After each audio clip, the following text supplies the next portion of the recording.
Richard the Lionheart is one of history's most famous warriors. But who was he? In this episode of 10 Minutes, we look at the legendary Crusader King. Let's get into it. Number 9.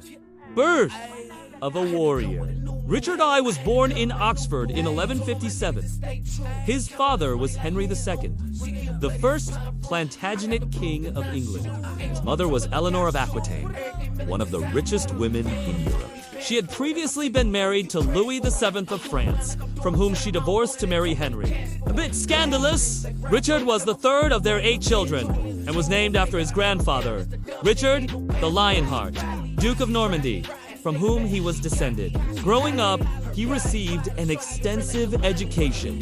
He learned how to hunt, ride horses, and fight, all skills necessary for a medieval warrior. By age 16, he was skilled enough with a sword that he could fight an entire company of men. Like any good medieval prince, Richard also received training in the art of courtly love. It was expected of him to behave chivalrously towards ladies, and he would become known as a great lover during his lifetime. Number 8. On to the Crusades. Richard's father, Henry, died in 1189. Upon his death, Richard inherited his father's lands in northern France. At the time, much of the Middle East was under the control of Muslim forces, something which Christian Europeans were keen to change. When Richard was only 12 years old, his father had gone on crusade and taken young Richard with him. Though he wasn't involved in the fighting, he did witness the siege of Acre.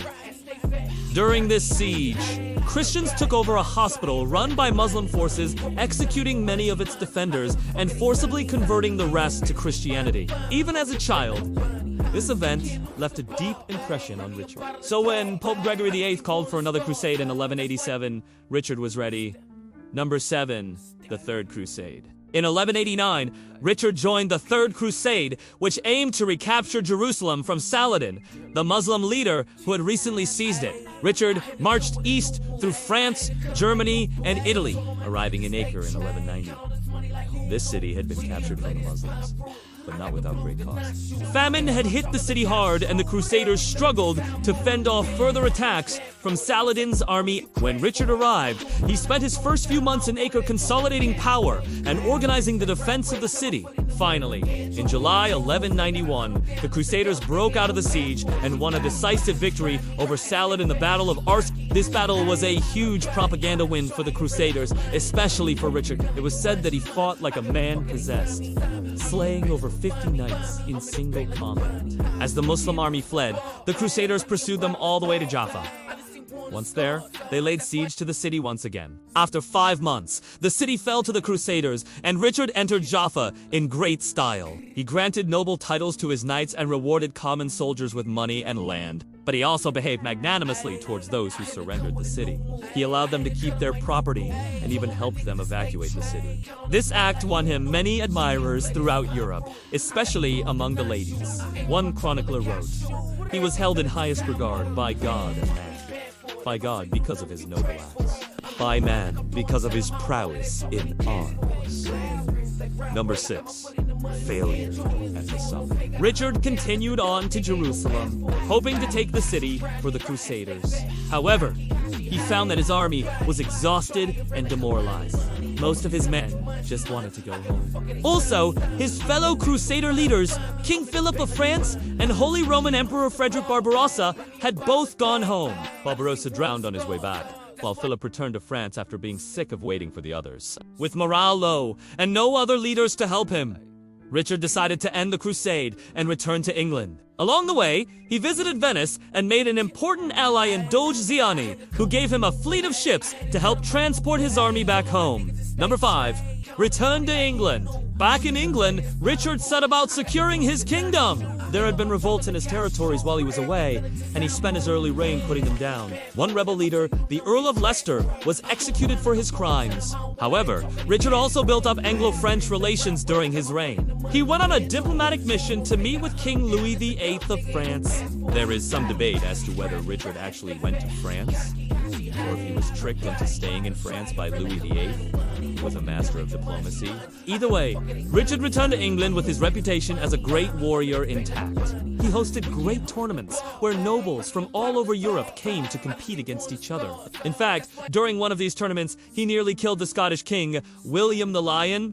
Another time, he insulted the Bohemian king, Ottokar V, so badly that a long-standing feud was started between the two nations. Not exactly a model medieval monarch. Are you, Richard? 4. A new crusade. Despite his martial nature, Richard was actually quite religious for the time period. He kept holy relics in his bedroom and donated generously to churches. He also had a particular devotion to the Virgin Mary. So when Pope Innocent III launched a crusade in 1198 to capture the city of Zara. Now in Croatia, supposedly the English king had a vision of the Virgin Mary, who told him to go on crusade. Richard took this as a sign that he should join the crusade and set about raising an army. While he was preparing for this crusade, he negotiated a truce with Louis VIII, ending years of hostility between the two nations. The French king even agreed to help Richard govern England in case the English king did not come back from the crusade. No! 3.